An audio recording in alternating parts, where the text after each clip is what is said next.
সম্প্রতি Florence nightingale অ্যাওয়ার্ডে Paschimbanga থেকে কে পুরস্কৃত হয়েছেন? ডলি বিশ্বাস, আশিস রায়, রিয়া সেন, শ্রীকান্ত দাস। উত্তর ডলি বিশ্বাস।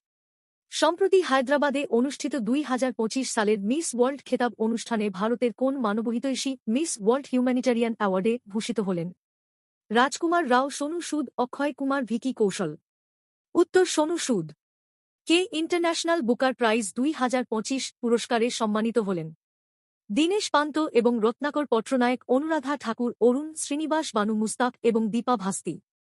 উত্তর বানু মুস্তাক এবং দীপা ভাস্তি ছোট গল্পের হার্টল্যাম্প রচনা ও অনুবাদ যন্ত্র। 2025 সালের নরওয়ে চেস চ্যাম্পিয়নশিপে ওপেন বিভাগে কে চ্যাম্পিয়ন হয়েছেন? Gukesh Dommaraju, Praggnanandhaa, Magnus Carlsen, Ding Liren. উত্তর ম্যাগনাস কার্লসেন। মহিলা বিভাগে জিতেছে আন্না মুজিচুক। এখনও গায়ে কাঁটা দে ছোটগল্প সম্প্রতি সাহিত্য আকাদেমি বাল সাহিত্য পুরস্কার পেয়েছে, এটির লেখককে?